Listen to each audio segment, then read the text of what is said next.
une fenêtre sur l'Afrique et comme chaque matin, c'est Awa Diop qui nous donne son regard. Bonjour Awa. Bonjour Nadia, bonjour Zineb. Comment est-ce que vous allez ce matin? Ça va très bien. Alors, c'est le 25 mai et le 25 mai, c'est la célébration de la Journée mondiale de l'Afrique en souvenir du congrès fondateur de l'Organisation pour l'unité africaine, ancêtre de l'actuelle Union africaine. Et cette journée est dédiée au continent. Elle a pour objectif principal de rapprocher les peuples africains, mais aussi de raffermir leur foi dans l'intégration et surtout de remettre à l'ordre du jour, c'est de ça dont vous allez nous parler, Awa, l'idéal donc des États de l'Afrique.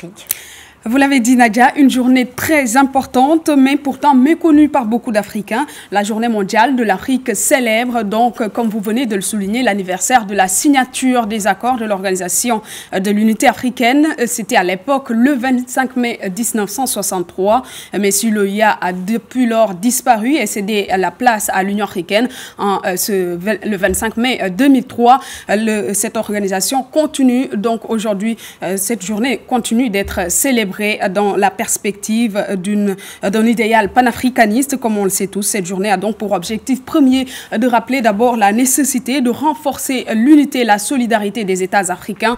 Mais aujourd'hui encore, le débat le plus épineux entre fédéralistes et gradualistes de l'Union est celui de la concrétisation du projet des États-Unis d'Afrique, Nadia.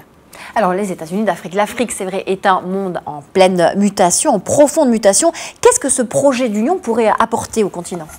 Une Afrique forte, solidaire et prospère pour faire face à tous les problèmes auxquels donc sont confrontés les peuples du continent. C'est clairement donc ce que pourra apporter ce projet au continent africain. Et je rappelle que cela a d'ailleurs toujours été le combat d'intellectuels panafricanistes comme Patrice Lumumba, Georges Patmore et surtout Kwame Nkrumah dès 1945. Et donc dans le monde actuel, ce projet reste donc la seule option capable d'apporter des solutions africaines aux problèmes africains. Les États-Unis d'Afrique permettraient également, Nadia, la création d'un nouvel État fédéral africain qui couvrirait environ 30 millions, 70 000 km² pour une population estimée à plus de 800 millions d'habitants. C'est quand même énorme. Et cette Afrique unie qui parlerait d'une seule voix aurait surtout plus de poids et surtout en situation de force dans ses relations avec le reste du monde.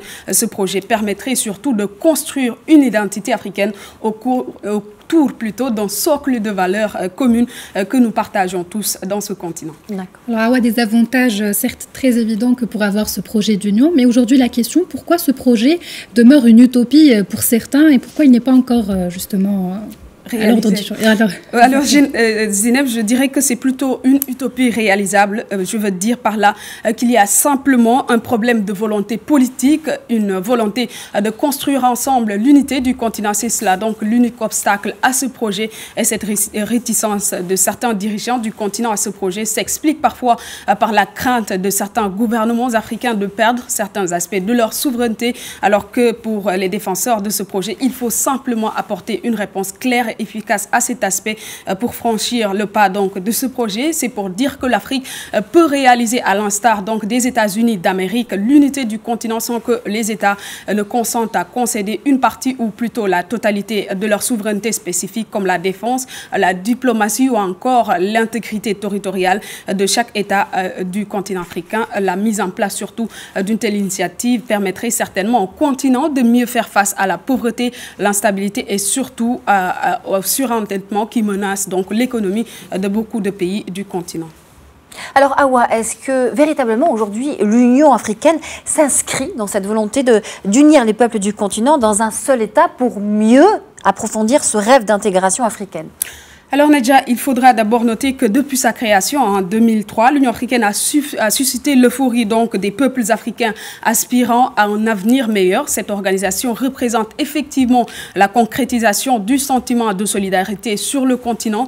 L'Union africaine continue aujourd'hui donc de se réformer pour mieux remplir ses missions qu'elle s'est fixées. Il faut aussi admettre que l'UA est allé beaucoup plus loin que l'OUA dans cette volonté d'intégration régionale, de se saisir de toutes les questions les plus importantes pour le continent, à commencer par la paix et la sécurité. Aujourd'hui, donc, plus que jamais, elle essaie de faire des réformes institutionnelles pour être beaucoup plus pertinente, de plus en plus aussi indépendante financièrement. Merci Awa. Merci à vous, Nadia.